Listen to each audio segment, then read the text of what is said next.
Right, we want to work on a movement that comes out of Naihanchi Kata, this movement here, okay?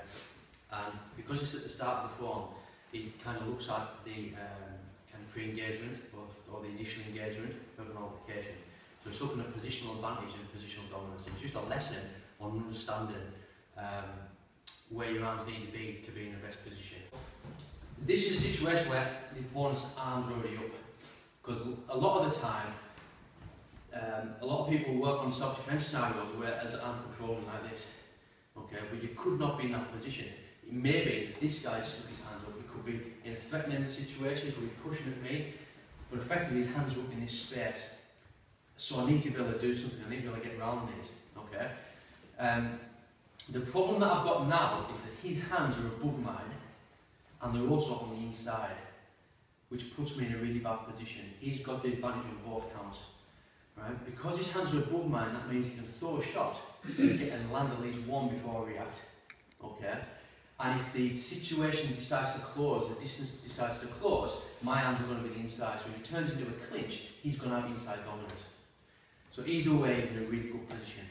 So the start of this kata is kind of getting you to understand where you need your hands to be to get a position of dominance, right?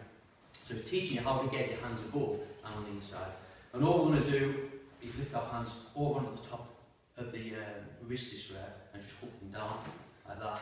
It's a simple movement. So it's just this movement here, just that. But don't forget, these situations are never static, you know, so chances are his hands are doing this sort of thing to me, you know, so his hands are going to be up and messing around.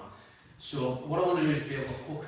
So I'm using kind of Kakyuki type mechanics to hook around his hips, his wrist, sorry, and I'm just trying to make a small circle, small corkscrew circle, not a big thing where you can see it coming a mile off, just a little corkscrew like this, and that just gets me in a position now. Look, if we just stop and have a Kodak moment, you'll see that my hands are on the top, which means I've got a direct line to his head, the control centre, and my hands on the inside. So even if the worst happens, and I've done this, and you see it coming, you just started it now, I've got the inside.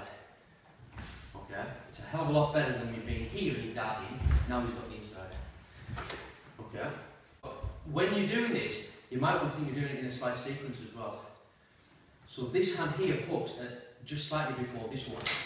And you see what happens, he kind of turns his hips a little bit too. So what you can do is you can lead that off your ballistic impact. So as one's hooking, the one's striking. So as soon as this one's on his way around, this one's already landing. Okay, then I can probably whatever from there. Just moving from this position and then in. Okay? And again, you'll be disguising this with a bit of dialogue and everything. Yeah, your hands will probably be up messing around like this. His hands will be up here. Maybe he's trying to push into me, something like that, and then just taking them. And then just driving straight into the positions there. Okay? So that's just a little movement off the start of the kata that just says, look, before we get into the nitty-gritty of this form, let's just have a look at positional dominance and understand where your hands need to be to stack the deck in more further. Okay? Do you want to go practice that then?